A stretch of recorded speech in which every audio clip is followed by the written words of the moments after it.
Құрметті әріптестер, бүгін Рахманқұл Бердібаев атындағы Халық университетінің кезекті сабағы. Бүгінгі әңгіменің жөні кішкене бөлектеу болып тұр. Жеті ата қазақтың ежелгі саяси, экономикалық, мәдени қатынастар жүйесі деп аталатын кітаптың негізінде бүгін ағамыз жеті ата тектілік пен кепілдік деген тақырыпты ұсынып отыр. Жалпы біздің қазақтың арасында жеті ата ерекше қадірленетінін білесіздер. Кейде 12 ата деп жатамыз. Қазір ғана ұлттық кодымызды түгендеп жатқан кезеңде осы мына генетикалық кодтың маңызы ерекше болып тұр. Жай сөзбен айта береміз, ой біздің ата-аналарымыз, ағаларымыз дана болған, ғаламат болған, керемет болған, жеті ата-аналар тапқан деп.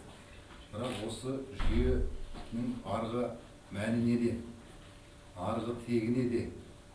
Оның болашақтағы жағдайы қалай болады? Қазіргі кезеңде осы дәстүр шын мәнінде де біздің қазақтың арасында сақталып отыр ма? Егер оны сақтай білетін болсақ, оның біздің ұлттың болашағы үшін қандай маңызы бар деген төңіректе көп ойлана бермейміз.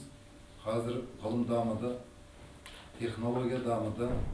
Осыдан мыңдаған жыл бұрынғы адамдардың генетикалық кодын қазір анықтап жатыр. Бүкіл әлемде қазір генетикаға байланысты бірнеше бағдарлама жұмыс істеп жатыр. Біздің арғы ата-бабаларымыз, жалпы адамзаттың өзі қайдан пайда болған? Адамзат бір ата-анадан шықты ма, жоқ әлде бірнеше жерде пайда болды ма? Немесе кезіндегі Дарвиннің ілімі бойынша маймылдан пайда болдық па? Деген сияқты сұрақтарға ғалымдар қазір әртүрлі жауап беріп жатыр. Бірақ соңғы кезеңдегі ғылыми жаңалықтарға сүйенетін болсақ, мынау адамзаттың негізгі тегі Homo sapiens дегенге тоқтады қазір ғалымдар. Ал енді осының арғы жағында, мәселен, адамдардың 4 тегі немесе 6 тегі болған екен дейді. Бірақ соның барлығы өмірге бейімделе алмай, бірақ тегі қалған екен. Оның арғы тегінің өскен жері Африка елі деген қазір ғылыми тұжырымдар пайда болды. Ал енді сол Африкадан бүкіл жер бетіне тараған адамзаттың бір-бірімен байланысы қандай? Неге 6 түрдің 5-еуі құрып кетті, қалған біреуі ғана қалды? Немесе біздің ата-бабаларымыз қазіргі көне түркілер деп жүрген түркі әулеті, түркі гені қайдан шықты? Қалай тарады деген сұрақтар ғалымдарды қатты толғандырып жүр. Тіпті мынау Жапон ғалымдарының өзі олардың шығу тегін Алтайдан бастайды. Оңтүстік Кореядағы ғалымдармен біраз әңгімелескен жағдайым бар. Олар да айтады екен, біздің арғы тегіміз Алтайдан келген. Қытайлардың өзі де соған қарай бейімделіп отыр. Мына тұрған өзіміздің ұлы көршіміз орыстардың өзі скифтерді емденеді біздің ата-бабамыз деп, сақтарды да кейде емденеді біздің ата-бабамыз деп. Енді осының мәні, тарихи шындығы не деген сұраққа келген кезде әркім әртүрлі, әр ғалымдар әртүрлі жауап береді, бірақ адамзат әлі ізденіс үстінде. Міне осы тұрғыдан келген кезде неге 7 ата, неге 12 ата, неге ол осы қазақ даласында көбірек сақталды? Оның мәні неде?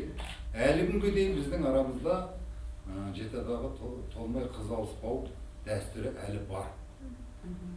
Этнограф ғалымдар бұл мәселені біраз зерттеген кезінде Халил Арғынбаев деген ағамыз болды, қазақ халқындағы семья мен неке деген кітап жазды. Бірақ бұл көзқарастардың барлығы марксистік тұрғыдан жазылған кітаптар еді. Бұл кезде оған кең құлаш жаюға мүмкіндік болмады көп жағдайда. Сондықтан қазір біздің алдымызда жауаптан гөрі дайын формуладан гөрі сұрақтар әлдеқайда көп.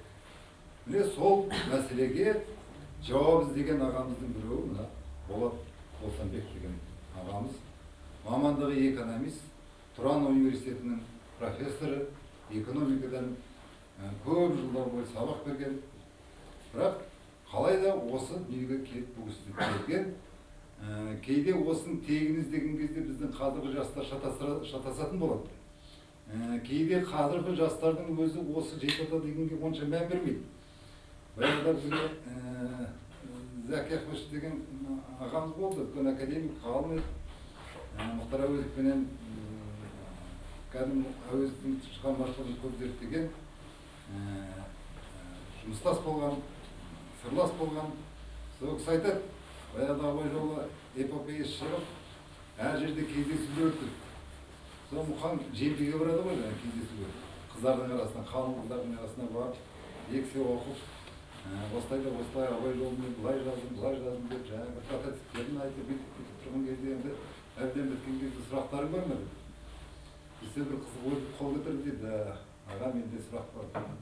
Ал сұрай ғой десе, аға неге сіздің кітабыңызда абай үш әйел алған кезде бірінен бірін раз бота алмай тұрып, неге үйленіп қойған дейді. Сол сияқты жастардың арасында аңғырт сұрақтар көп. Әңгіме де көп. Сондықтан қазіргі жастарға осы жеті атаны түсіндіру, оның мәніне кішкене болса да үңілу. Бөкеңнің зерттеуі бойынша осының арғы тегі қайдан шықты? Жалпы қазақтың дәстүрлі өмір сүру салтындағы бұның маңызы қандай еді? Соңғы кезеңде бұл қандай өріс алып жатыр? Келешекте қалай істеуіміз керек? Жалпы бұл кісінің өзі мына жазып отырған еңбегіндегі ой өте үлкен.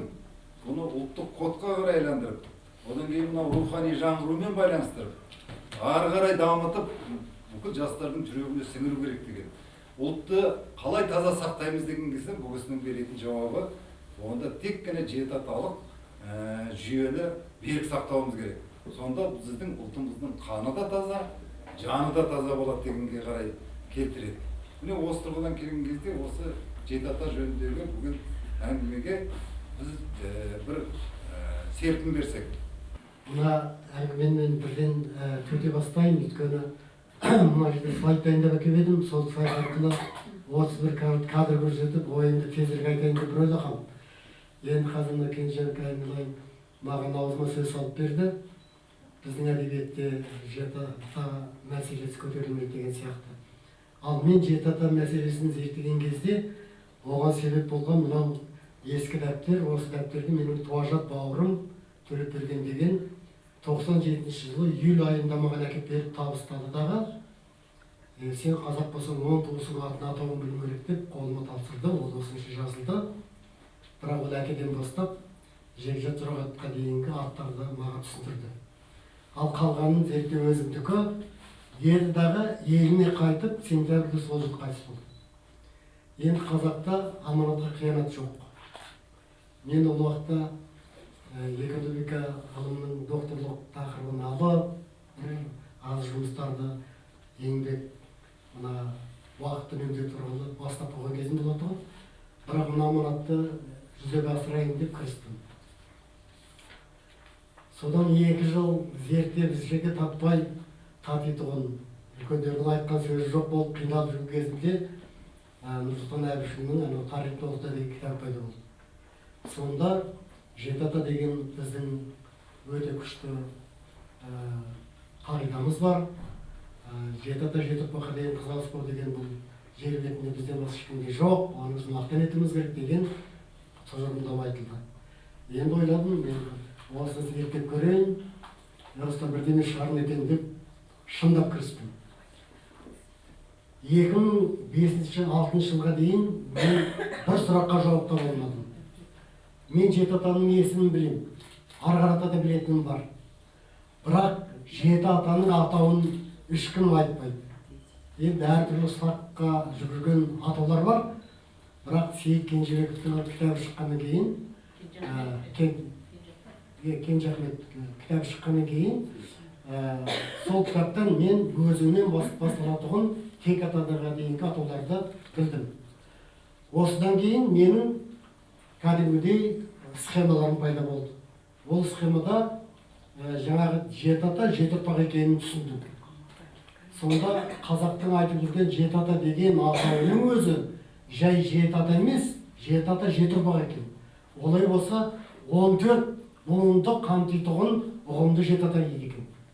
Бұл мені өте таңғалдырды. Өйткені мен бұрын ойлайтұғын жеті ата дегенді білсең болды, қалғаны онша емес деп. Ал бұдан кейін мен түсінгенім, сен өзіңнен жеті ата басталады екен, өзің, әкең, атаң, арғы атаң, баба атаң, түп атаң, тек атаң. жет ата. Өзіңнен басталатұғын ұрпағың, өзің әке болғанда. Бала болғанда жетінші ұрпақсың, туажатсың. Ал әке болғанда жаңа ұрпақты бастаушысың. Сондықтан қазақтың туажат деп айтқан себебі кез келген жетінші буында туған бала, ал бәріміз де жетінші буында туғанбыз. Өйткені әрбір туған баланың өзінің жетінші буындағы тек атасы бар. Мен бұл заңдылықта көрдім. Сонымен біз қазақтың бұл заңының, бұл қағидасының алгоритмін тауып алдым. Екіден. Ал енді кенжеке мен әңгіме аңызға өте көп көңіл көру екенді айтатын себебім біреу. Мен экономист ретінде дәлелдеу керек болдым. Неге қазақта жеті ата деген қағида бар? Неге көшпенді қазақ жеті аталық қағида болмаса өмір сүрмейді? Сол сұраққа әңгімедегі кіріспеден таптым. Баяғыда бай болыпты, төрт түлкі сай болыпты деп бастайды. Кез келген әңгіме. Бұл мұндағы маған ғайып болған нәрсе, неге бай болу үшін төрт түлік сай болу керек? Төрт түлік бәрімізге белгілі: түйе, жылқы, сиыр, қой, ешкі. Ал енді бұлар неге сай болу керек? Қай деңгейде сай болу керек? Деген сұрақты іздеген кезде, әрине мен оның мәнісін табуға мүмкіншілік алдым. Неге? Өйткені түйенің саны белгілі бір мөлшерде көп болмаса, жылқының саны белгілі бір мөлшерде көп болмаса, өздеріне сай. Оны қазір байқайсыздар.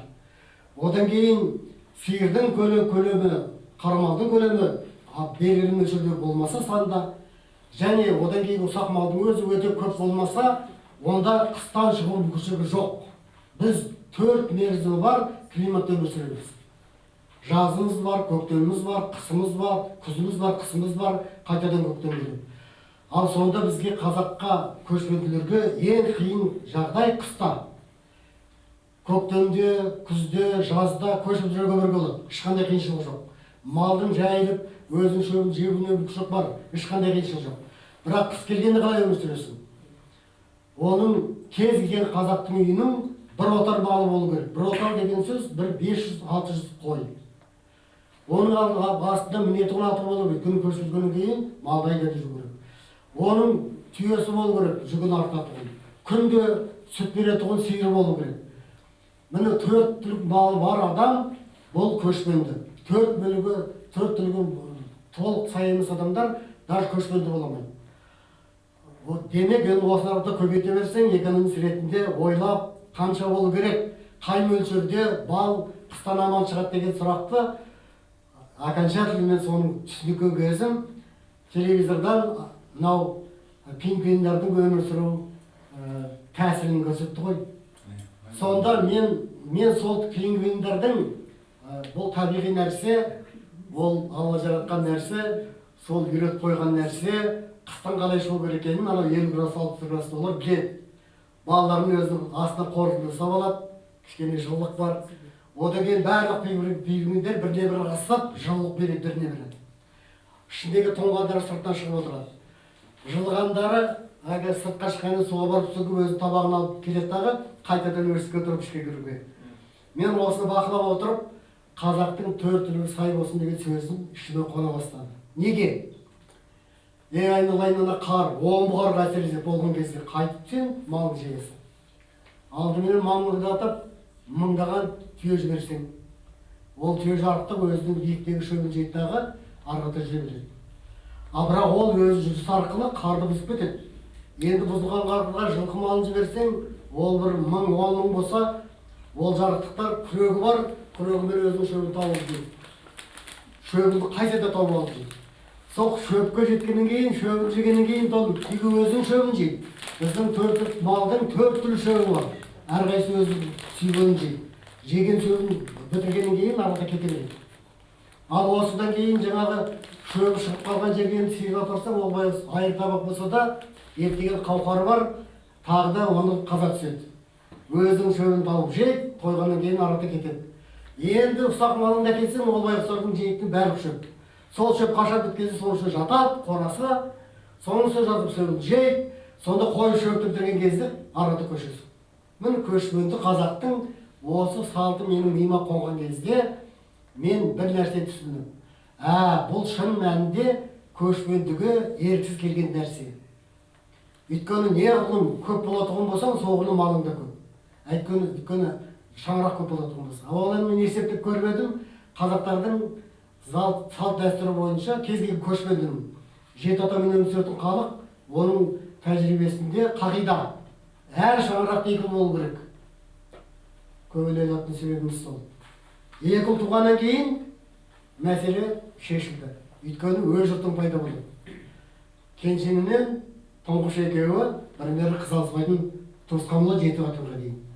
Ал бұл екеуі 4-ке айналады, 3-шіде 8-ге айналады, 16-ға, 32-ге, 64-ге, 128 болады ғой. Сонда мен 7-ші буын, өзімнің 7 адам десеп отырғанда қасымда мен 128, немене 64, ар жағында 32, 16 туысқандарым отыр. Немене, шөп-шөп, шөбере, немере, әкелес, өзім білген шектес туғандар. Міне осылай өмір сүру арқылы бірлікте, енді осы жерде Абай көкеміз айтуға тұрмын. Абай қазақ не дейді? Ана текті деген сөзі сіздер тамаша қойдыңыздар. Қазақ текті қалыпсыз. Неге? Егер қазақ текті болмаса, ал текті деген кім дегенге Абай мынандай жауап береді. Мен ол таптым өзімше.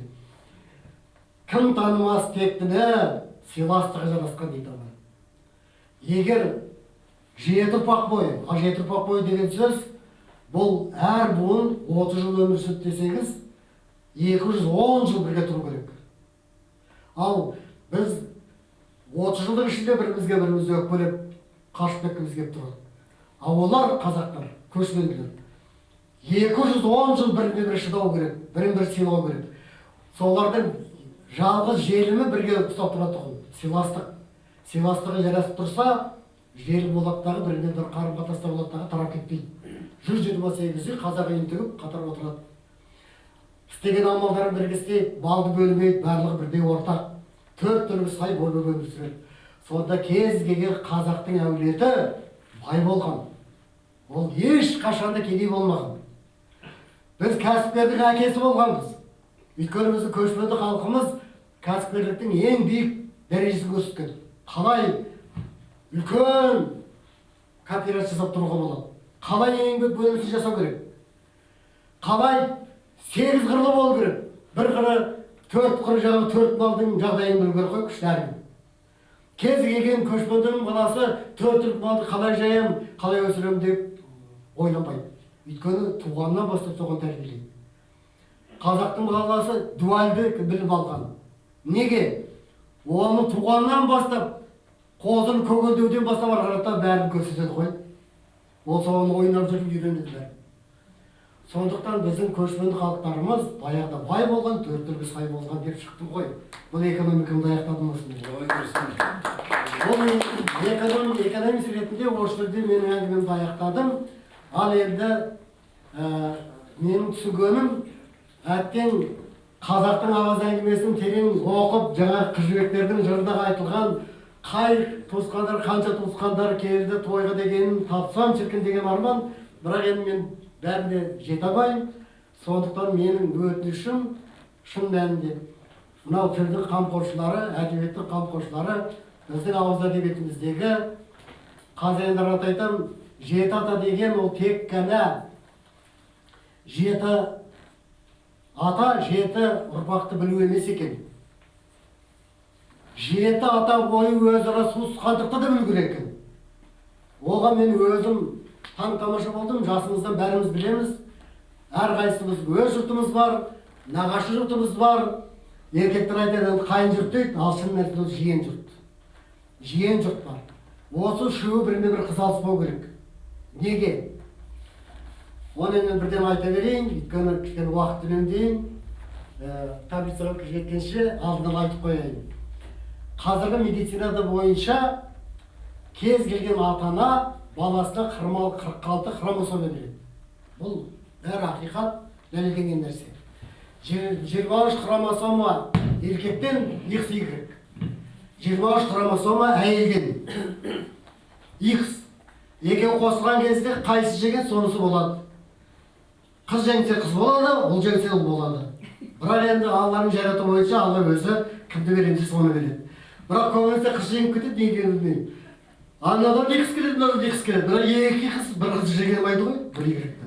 То есть ана екі өмірде солай ғой. тура солай болып шығып тұр. Сол қыздар жеңіп шығады ғой сөзі қысқасы. Сонымен енді ақылдарыңа салып қараңдаршы. Менімен бірге туған 15 ұл, 15 қыз болса бәрінде де соқыр хромосома ғой. Біріне бір араласып кетсе быт-шыт болады ғой. Енді жай медик болсаң да, егер бір плюс біріне бір қосылмайды ғой, плюс бір минус кішкене жабысады ғой. Сондықтан ана бір итеріп тастамау үшін, біріне бір қосылып кету үшін кішкене бөтен болу керек қой, әйел. Осыдан әлгі біз 7 атаға дейін қыз алыспаймыз. Енді оның цифрлардан жерден көріп жүрсе, қазір мына тез етіп кадрларды көрсеткенде тоқта десем тоқтатып көрсетемін. Қазір көрсет, басынан бастап мен айтып отырайын оны. Мен мына не қарап отырайын. Бірінші екіншісін көрсетемін. Ақырындап жылжықтап еді. Оның бәрінде жай элементарный нәрселер, оны студенттер арналған, сіздер сияқты данышпан адамдарға ол міндет емес. Бірінші кадрда ұлттық код, ұлттық дін, менің тақырыбым аты, екінші дана Дұрыстан Әбішұлының 7 аталық тірек екенін айтқанда, сонdan мен дін шығарып тұрмын. Одан кейін 7 ата деген атауы есімі деп екіге бөліп қойдым, байқап отырсыздар ма? Ән шықты иә. Анау атауы тек ата, түп ата, баба ата, арғы ата, ата, әке, бала. Ал есімі Күнбасы, Сүйіндік, Атығай, Меңей, Тазабек, Молсамбек болады. Мен 7 атам. Бірақ бұл осыдан сіздер өзара қызартып көріп тұрсыздар ма? Жоқ. Бұл жай ғана атау бітті. Сонда шежіре деген сөз, ол тек кімнен шықты деген бітті. Оның сөйте кенже. Өйткені кенже негізінен. Ал бірақ кез келген кенжені ортаншы тоғыштарда өзін іздеуге болады. Сөздің қысқасы, әр жеке адамның өзінің шежіресі бар. Қанша бізде миллион халық бар? 15 миллион деп қояйық қазақтың. Сол 15 миллион қазақтың әр қайсының өзінің шежіресі бар. Бірімізге шежіреміз тек қана ана 7 атадан жоғарғысына сәйкес келеді. Қалғанның барлығы әртүрлі болуы мүмкін. Енді келесі 7 ата 7 ұрпақ дегенді мен бөліп көрсеттім келесі кадрда. Жаңа 30 жыл болғанымыз 210 жыл, 210 жыл, барлығы 420 жыл.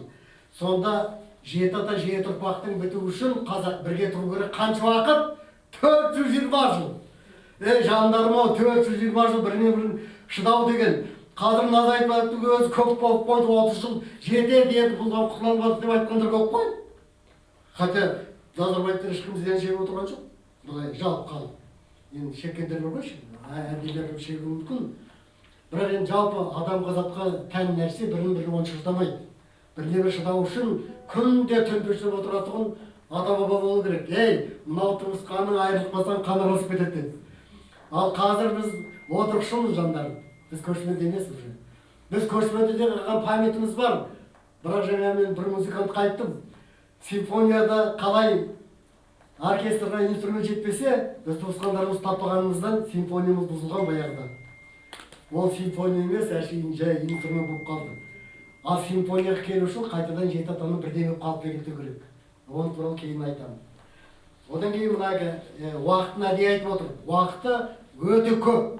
Соған шыдап тұрған қазақты текті деп атаған. Сондықтан біздің анау сақ, арғы дүниедегі ата-бабаларымыз, бұлар көшпенді өмір сүрсе, бұлар бірін-бірі шыдап, 7 атаға дейін өзара үйлеспей, асыл тұқымды болып, әлемді алты империя жасаған. Вот 7 ата 7 ұрпақ деген осы мен 2010 жыл дөңгелек соғыс жасағанда, ана бір бала туғанда 7 атаны аяқтайды, бір бала әке болғанда 7 ұрпақты жалғастырады екен. Сондықтан кез келгеніміз біз 7 атаны аяқтаушымыз, кез келген 7 ұрпақты бастаушымыз. Сондықтан мен бұда қандай қорды шығардым. Егер біз тура өзіміз үйренген кезде 7 атаны бастасақ, 2 жыл, 4 жыл, 20 жылдан кейін 7 ата қалпына келеді. Ал оны IT-технологияны, цифрлық технологияны пайдалансақ болмайды, істеуге болады. Мұны артынан айтып қояйын, артынан тауған келем. Енді бұда осы менің белгілім арқылы әкеше 2 адамнан туатыныңды білесің, басқышығы жоқ бұл жерде. Ал енді осыны таблицаға айналдырып, сол таблицада кіммен қыз ауыспау керек екенін табу үшін 2017 жылғы Назарбаевтың рухани жаңғыру туу керек болды. Сол рухани жаңғыру деген сөзді айтқан кезде менің көкірегіме екі сөз қонды, соны тарата бастадым. Ұлттық код, ұлттық дін деген. Ұлттық код дегенді орысшаға аударды, ұлттық дін дегенді орысшаға аударған жоқ. Орысшада ұлттық деген сөз жоқ. Неге? Өйткені дін деген сөздің қазақи мәнін ешкім түсінген жоқ. Ал мен оны іздеп, справочниктен таптым, көп сөздіктен. Дін деген сөздің мәнісі бұдау екен. Дін деген ағаштың дінін айтамыз ғой біз. Ол ағаштың діні дегеннен гөрі одан тереңірек түсіндірмесі бар екен. Біз арқан есеміз ғой. Сол арқан ескен кезде арқаның дін болып тұрған ортасындағысын айтады екен. Сонда қалған арқанға есілетуін жіптер, неғұрлым көп болса, арқан соғұрлым мықты болады. А жеті ата жеті ұрпақ туралы сіздер ғой. Ана жеті ата жеті ұрпақ деген қазір таблицаны көрсетемін. Бұл дегеніңіз жаңағы үш жұрт. Өз жұртың, нағашы жұртың мен жеке жұртың жаңағы арқан сияқты оралып жатыр.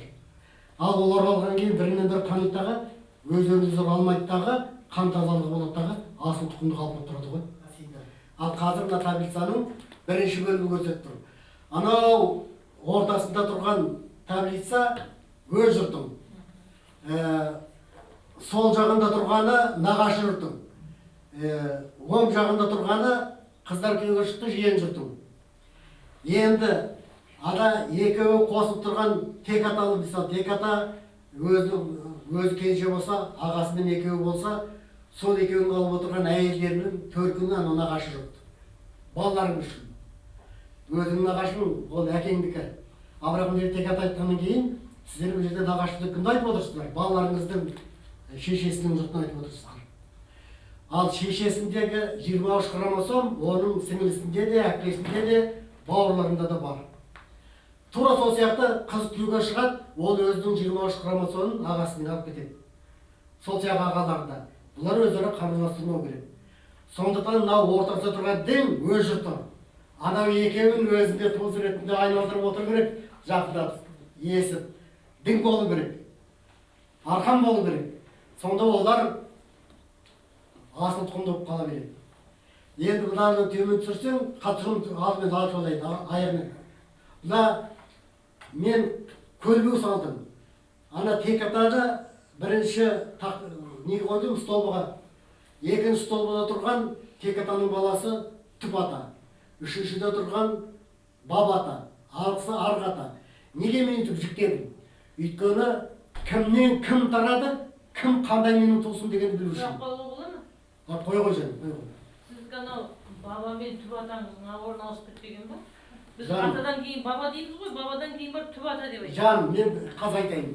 Мына қазақта қанша ру болса тайпа, сонша өзінің атауы болуы мүмкін.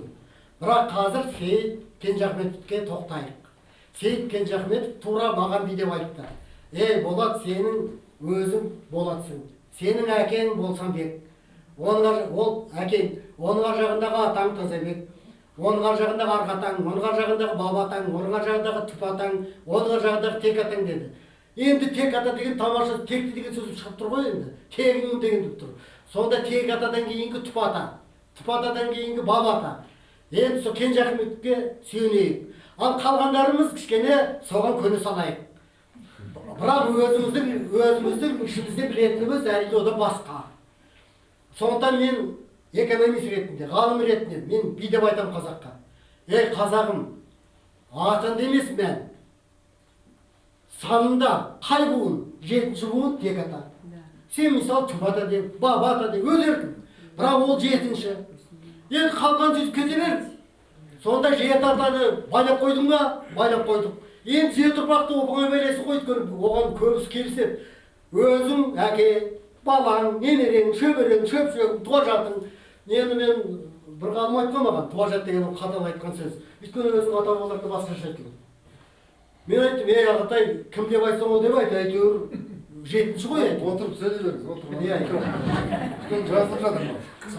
Кешірсің, мен ана арқаңды қосып Иә. Ол жері басып қоймасаң кетіп қалады. Сондықтан ол аралап кетуі мүмкін, аудитория ғой. жеті атаңыздың аруағы болды басып қойды.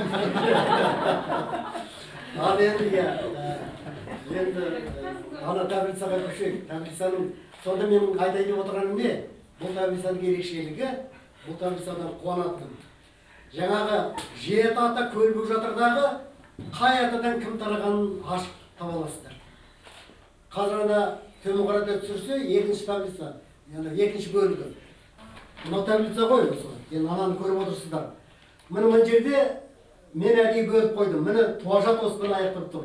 Мына жерде де туажат аяқтайды, мына жерде де туажат аяқтайды, мына жерде де туажат аяқтайды. Туажаттан кейін 8-ші буын тарап кетеді дағы қызғалыса береді. Ал енді жеті буынның ішінде алуға болмайды. Сонда тек атанікі аяқталғанменен тұпатадан тараған балалар сенің балаңмен өмір сүреді. Арғы атадан тарағандар, бабатадан тарағандар немеремен өмір сүреді. Арғы атадан тарағандар шөберемен өмір сүреді. Мынау шөпшекпен өмір сүреді. Арғы ата немене туажаттар қалады. Сонда ең аяқтайтұғыны мына жаңағы өзімен бірге туған туажаттар тарап кетті ғой. Оның арғы кеткендері өздері жеті ата құрып жатыр. Ал енді мына таблицаның ішіндегі мына жаңа ұрпақпен жалғасып жатқанын төменге түсірдім. Сонда төмендегісі нені көрсетіп тұр ана? Енді сен төменге түсір. Анау жасылмен қойғаным туажаттар. Туажаттан әкеден тараған балалар. Бірінші тұрған әке, қалғандары бала, немере, шөбере, шөпшек, немене, туажат. Шөпшектен кейін. Сонда ана үш ұрптың үшеуінде де осы жаңа ұрпақ кетіп баратыр. Енді бір қызығы, мына таблица жасаған кезде байқағаным.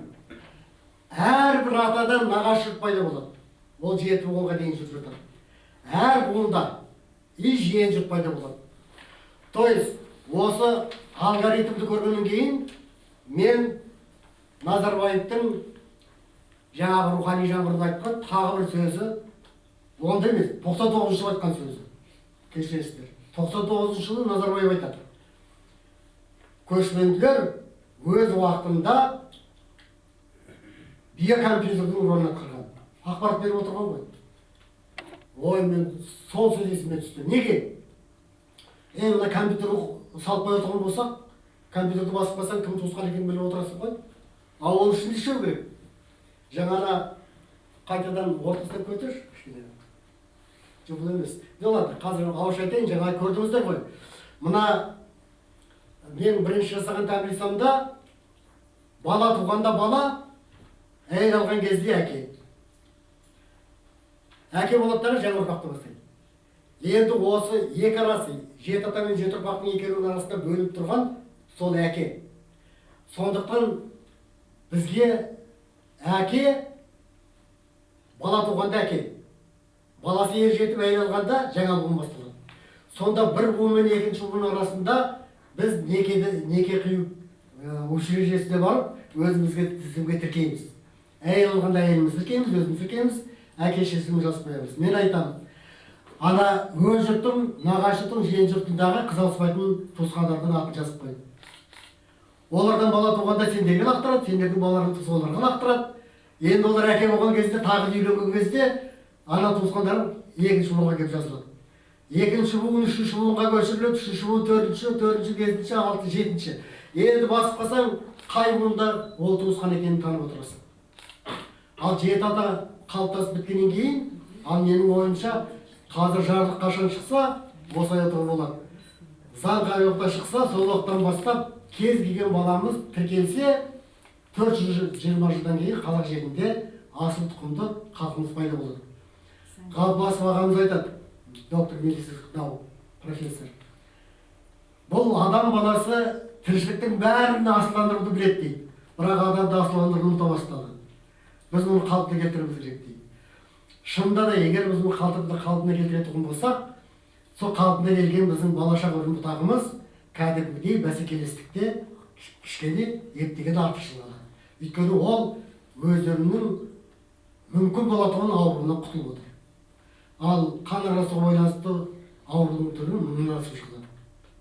Ал сол аурудан азат етсек халқымызды, және оны асылдандырсақ, басқалар да біздің жеткен жетістігімізді көрсе біздің жолымызға түсуі мүмкін.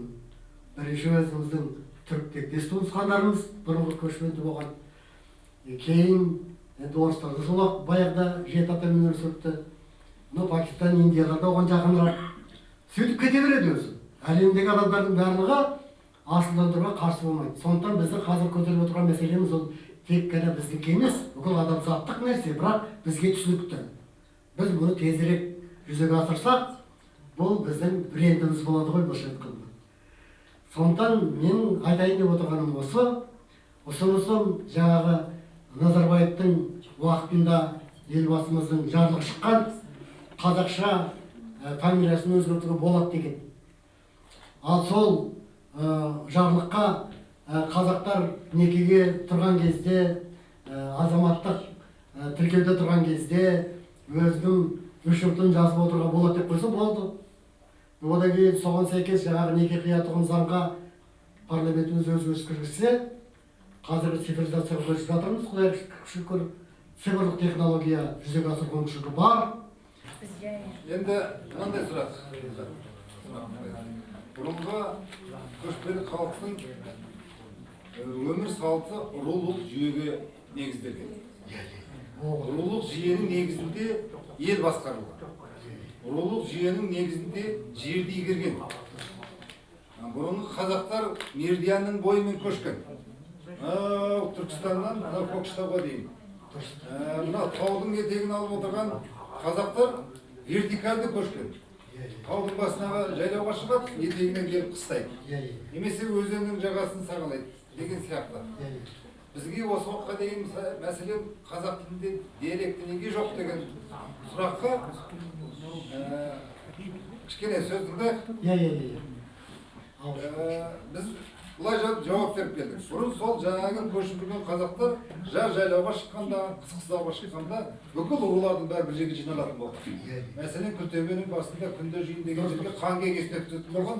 Бүкіл қазақтың руларының бәрі сол жерге жиналатын болған. Сол жерде қыз алысады, қыз беріседі, тойын жасайды, құдаласады, бел құда болады. Жаңағы түрлі салттарын өткізіп, түзде қайтадан көшіп келеді, келесі жылы қайтадан көшіп келіп отырған. Сол кезде жеті атаға дейінгі адамдар рудан бөлініп шықпаған. Ол жеті ата бір ру болып отырған бір жерде. Ол рудың өзінің жері бар, өзінің қыстауы бар, өзінің жайлауы бар. Осы бір рудың жеті жаңағы тармақтан тұратын рудың өзіндік бүкіл билігі соның қолында болған. Бүкіл билікті ру басы билеген. Сондықтан олар ешқашандағы сол рудың ішінен жеті атаға толмай қыз алыспайтын кәдімгі тиым салынған. Егер ол тиымды бұзатын болса, оны қатаң жазалаған. Ал енді қазір біз қалалық болдық. Біздің әрқайсымыздың жеріміз тұрмақ, қыстауымыз тұрмақ, пәтеріміз де жоқ. Кімнің қайда тұрғаны жоқ. Өмір өзгеріп кетті. Ал енді қазіргі заманда сол жеті аталық текті қалай сақтай аламыз? Механизм, тетіктер бірдеңелер бар ма? Мына біріншіден жеті ата мен руды шатастыратын кездеріміз болды. Көп әдебиеттерде жеті ата дегеннің өзі ру деп айтады. Бұл кішкене қате айтылған нәрсе, өйткені жаңа мен айттым, жеті ата, жеті ұрпақ, жеті ата деп аталады. Сонда 14 буын. Ал 14 буыннан кейін әлі жекжат, жұрағат, жүрежат деген 3 буын бар. Сонда 17 буын. Осы 17 буын бойы қатар жүрген, онша бөліп кетпеген. Ал бірақ сол 14-ші буынға жеткен кезде толығып, көбейіп, енді олар бір руға бірігуге кірісе бастайды. Бұл туралы мына Сейдімбектің жарықтық кітабында өте тамаша айтылған. Ақселеудің. Осы руды қалай ұйымдастырған дегенде. Өзінің батыры болу керек, өзінің байы болу керек, өзінің жаңағы мешкейі болу керек, сол сияқты. Соның барлығын көрсету керек. Сонда жеті ата бойы бірге өмір сүріп жүрген және жаңағы 17-ші жылға дейін өмір сүрген адамдар біз бірігіп енді ру бола аламыз деп ұсыныс жасап, өздеріне жер бөліп беруді, жаңарғаты дамуға рұқсат алған сияқты. алабы ие сойып, сен жеке ру болдың. Иә, ол да берілген. Сонда ру болу деген сөз бұл жеті атаның арада дамуы. Ал ол өзінің ішінде 8-ші буыннан кейін қағидан жақсы білетін адамдар өздері үйлесе берген. Өйткені алтынды шыққан жерден қаз дегенде қазақта сөз бар. Сондықтан бұл жердегі жағдай осылайдағы. Ал енді рудан кейін тайпа келеді. Ру іріленіп өскеннен кейін 50-ші буынға жеткенде тайпаға айналған. Тайпа іріленіп 100-ші буынға жеткенде 100-ге біріккен. Ал мен бұны айтқан себебім мынау. Бізде бәтел бар. 50 жылда ел жаңа, 100 жылда қазан. Мен өте көп толғандым. Бұғалай. Жеті атаның өзі 210 жылда бітеді. Ал жеті ұрпағын қоссам 420 жыл. Қалай бұл 2 жылда ел жаңа болады? Ел деп руды айтады. Елің кім дегенде біз руымызды айтамыз. Ол 50-ші буынға дейінгі нәрсе. 50-ші буынға дейін ру болып жүресің. 50-ші буынға жеткен кезде өте көп болғандықтан тайпаға ұйымдастырады. Ал сол тайпаға ұйымдастырған кезде тайпа деген ол ру емес, басқа. Сондықтан 50 жылда ел жаңа. Ал 100 жылда қазан дейтіні жаңағы тайпа ірілене береді 50 буынға дейін, келесі 100 буынға дейін. Ал 100 буынға шыққан кезде бұлар тарап кетуі мүмкін. Ана Найман хандығы болды, Керей хандығы болды, сол сияқты бөлініп баршы біз шығып кетуі мүмкін. Ал бірақ соларды біріктіру үшін қандай ұран бізде дайын тұрды? Бұрынғы алгоритм, анау атам заманнан қалған. Олар айтады, енді сен 100 буын болдың ба, енді атаңнан тараған балалардың санына қарай бірік, 100-де. Біздің атамыздан 300 жыл туған, сондықтан 3 қазақ шалдың 3 жыл болғандықтан 300-ге біріктік. Ал егер біздің атамыздың 6 болатынымыз, алаштың 6 болып, 100 болады дедік. Ал жаңа қазақтан 3 жыл туғандықтан, сол 3 жылдың атынан 3 майқы би біріктірді деген аңыз көп. Сол кішкене дұрысырақ сияқты, 1100 жылдары 100-ге біріккен сияқтымыз. Сол 100-ге бірігу арқылы бұлар енді халық болуға дайындала бастайды. 100-ге бірігу деген сөз, бұлар бірімен бірігіп, сыйысып, биліктерін жөндеп, кім қандай болады, қандай бастық болады деген бәрін шешеді ғой. Ал біздің сорымызға қарата 100-ге біріккеннен кейін Шыңғыс ханның астына түстік. Ал бірақ Шыңғыс ханда 7 атасы бар. Мен ана Рашид ад-Динді кітабынан таптым, ана слайдтың ішінде бар. Кенжеге мен слайдты қалдырған. Егер қызық адамдар болса көруіне болады. Бұлай өздері оқысыңдар, оқысыңдар. 7 атасының атаулары бар, кәдімгі біздікі сияқты. Значит, оларда 7 ұрпақ дегенде болған. Сондықтан ана Шыңғыс хан түркі тектес деген кішкене жаны бар сияқты, осыған қарағанда. Енді Рашид ад-Дин сол бір аргумент ретінде сол 7 атасы бар екенін айтып жатыр. Сондықтан Рашид ад-Дин өз заманында біздің 7 аталық дәстүрмен өмір сүргенімізге білген сияқты. Очень содержательная у вас сегодня лекция. Да, я все время поддерживаю, хотя на русском разговариваю, хотя мои предки полностью всегда на казахском разговаривали, но так получилось. Да. Я полностью поддерживаю то, что сейчас, как вы сказали, нужно сейчас продолжать и записывать 7 своих, ну то есть после тебя потомки, которые остались. Да. А вот, например, в моей семье 4, да, у меня есть 2 аташки и 2 апашки. Было, вернее, да, сейчас их нет. Они все по политическим событиям, там, с 20 по, скажем, 26 год остались сиротами. И они не знают своей же это. И не знали. И как не надо? Тогда у меня только с меня будет начинаться. Конечно! Ой! Тогда прежде, может быть, мы уже перемешались, и генетика уже сломалась, нет? Знаете, потеряли редкости, городские жители, они имеют малую вероятность кровосмешения. Это наша радость. Но, чтобы его вообще ликвидировать... Нет, тогда, получается, с Барсакельмеса приехал в Алмату, и уже все, кровь смешалась, нет же? Нет, вообще я вам скажу так. Если мы будем рассуждать о прошлом, то мы немного будем в нехорошем настроении. Но лучше мы должны думать так. Пусть очистится через 210 лет их кровь. Ну, я хочу сейчас чистой жить. Нет, вы сейчас уже чистые, вы молодец. Вы свой РУ знаете, Тайба знаете название? Да. Вы кто? Вы Кшис? Нет, конечно. А кто? Архен или кто? Архен или кто там? Архен. Вы молодец, все, этого достаточно. Архен'dan kızanda Arхen'a kızberle oldu. Arkadaşlar kalası. Kalkanı özümüz. Но, Нет, ну, Arхен'da я cidden же nasıl просто kutlu могу Ляня. измениться. Жоқ, это видос жүзата уже. Вообще я вам должен сказать, что мы давно уже преодолели все возможные реальные некровосмущения. Но вероятность того, что кровосмущение состоится, тоже есть. Потому что мы можем попадать в детсад, в детдом, мы можем попадать за рубеж, Азравалда и так далее. То есть все может быть. Поэтому, чтобы этого случайности не было, лучше компьютер заложить, на этот автомат, он будет тебе говорить всегда, кто твой родственник. Тебе только не лениться нажать, спросить, кто мой родственник.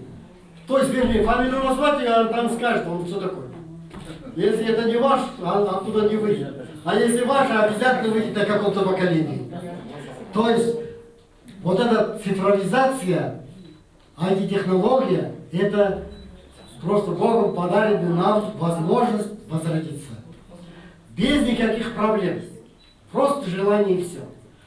Я как экономист, как ученый считаю, что хотя бы 67%, если казахов последуют этому рекомендации, то казахи за собой последует весь мир по этому пути. Потому что преодолеть кровосмещение все заходит. Кімде сұрақ бар? Сұрақтарыңыз, пікірлеріңіз. Аға бірдеңе айтасыз ба? Айтады ғой. Түн уақытында қазір ғылым докторы болып отыр. Айжан. Жұбан мектебінде 1-ші класстан бастап Рахманқұлдың қызын тәрбиеледім. Рахманқұлмен ол кісі менің ата-анам болды. Жұбан мектебінің ата-анасы болды. Мамасы сөйтіп өскен Рахманқұлмен біз өте бірнеше жыл қарым-қатынаста жүрдік. Уақытында оңтүстіктен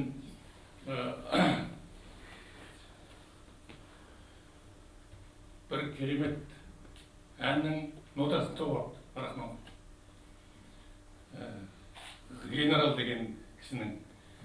Соны мен іздеп тауып, Генерал Асқар. Пернеке, мынау осындай нотаны тауып алдым, мына кісінің осындай.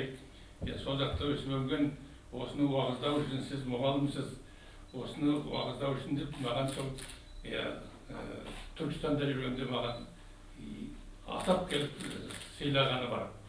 Міне сонда екеуміздің жарыстағы әңгімеміз осы дүниені еске алдық.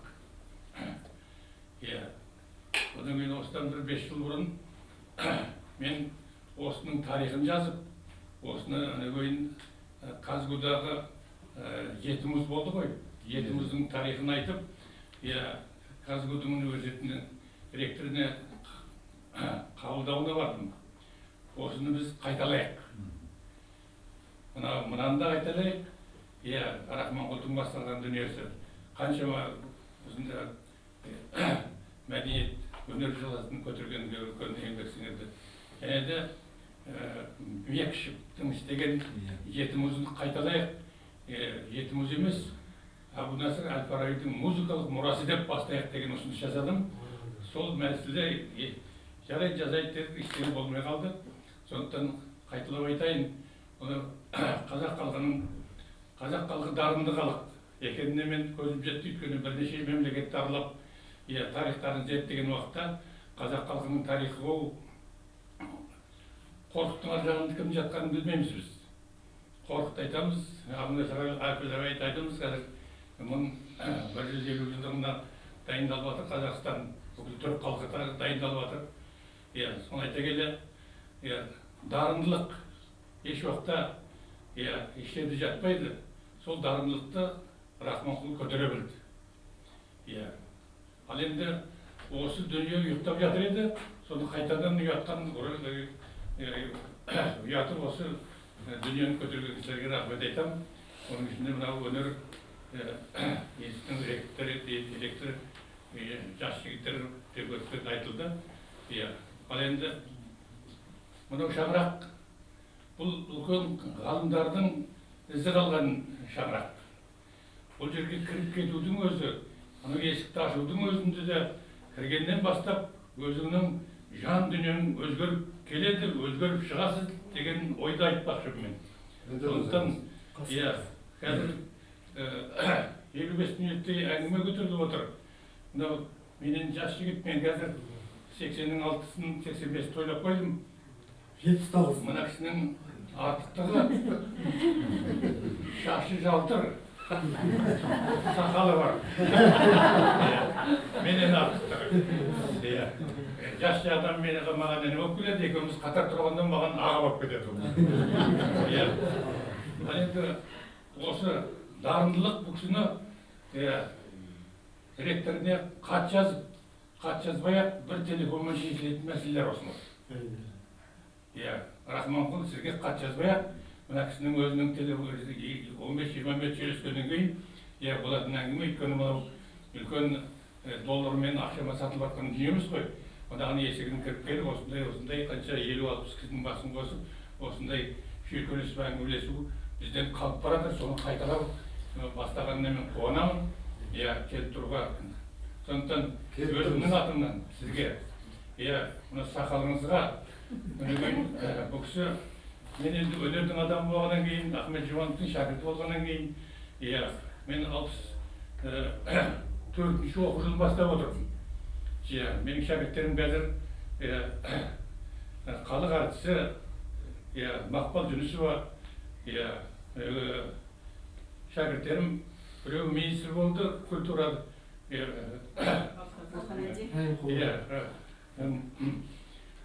Арыстанбек. Одан кейін екінші, мынандай қызым қазір бірінші класстан тәрбиелеген қызым министр болып отыр. Райымқұлова. Екеуім де Жұман мектебінен тәрбиелеген кісімін.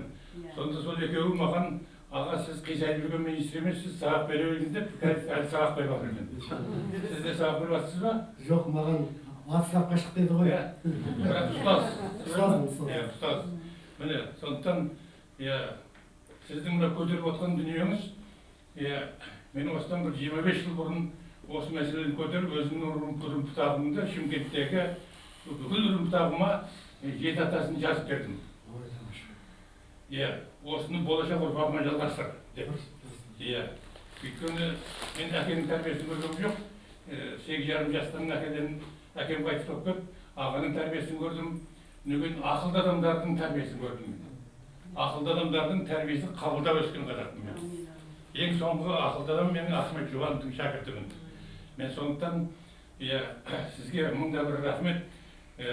Мынау 7 атады, мен айтайын сізге, қазір 7 ата емес, бүкіл Шымыр ата, Арын ата, арғы басқаның барлығы мұнандай кітаптар шығып кетті ғой. Сондықтан біз соны қазір ақылы бар адамдар соны зерттеп жатыр. Ақылы бар адамдар оқып жатыр, өзінің ата тегін іздеп тауып алып жатыр. Соны сіз жалғастырып, ұятып жүрген жас жігітсіз.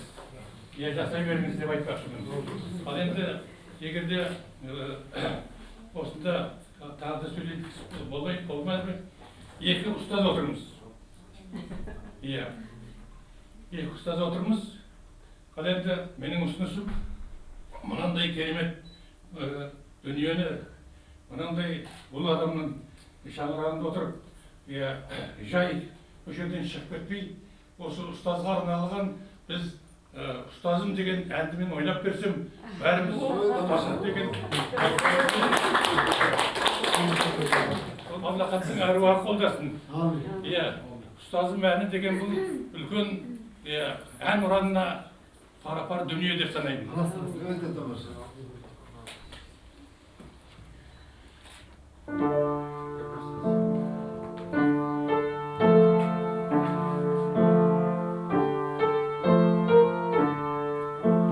Бәріңіз түрегеңіздер, ән айтқанда түрегеп.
Ұстаздың ұстазы, Аман болыңыз. мәртебеңіз әзірлесін болыңыз.